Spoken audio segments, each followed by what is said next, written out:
हे गव्हाचं पीठ, रवा, मीठ आणि साखर.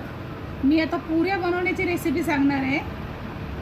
रवा आहे, हे बारीकवाला रवा आहे. आता याला मळायचं, थोडं थोडं पाणी टाकून हे सगळं असं मिक्स करून घेणार.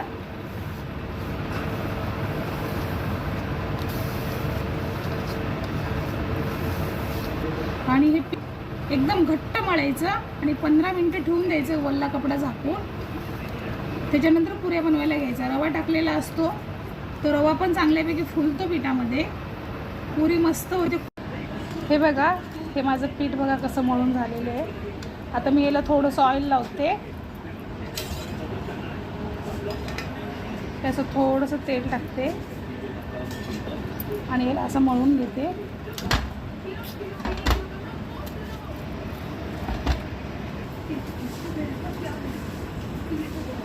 हे बघा, पीठ मळून झालेलं आहे. आता मी ह्याच्यावरती एक रुमाल, हे रुमाल असं झाकून ठेवून देते. ओला केलेला आहे.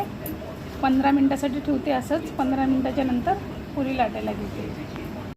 हे बघा, रुमाल काढते. आता पिठाला झालेले आहे 10 मिनटं. कडकच आहे मस्त. आता ह्याच्यामध्ये रवा टाकलेला तो पण चांगल्यापैकी हे झालेला आहे बघा, मस्तपैकी भिजलेला आहे. आता याला थोडंसं मळते आणि पुऱ्या लाटायला घेते.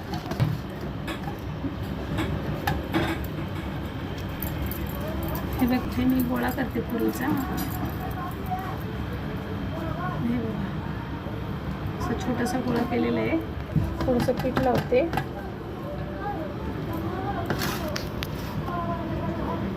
माझं ऑइल गरम झालं. आता मी पुरी टाकते तेलात.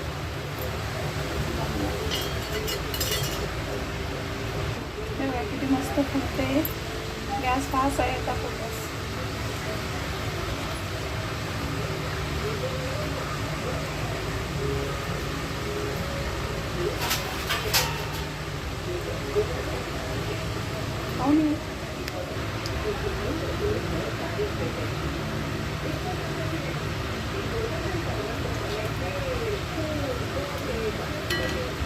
पोळी तळून झालेली आहे. किती मस्त आहे.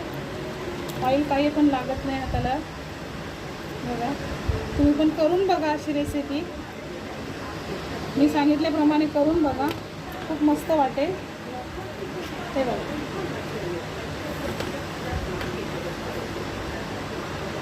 करा आणि खा. मला खरंच कमेंटमध्ये सांगत जा रेसिपी कशी बनली ते. आणि तुम्ही करून बघा मी सांगितल्याप्रमाणे. बघा तुम्हाला कसं वाटतं ते आणि मला सांगत जा कमेंट करून.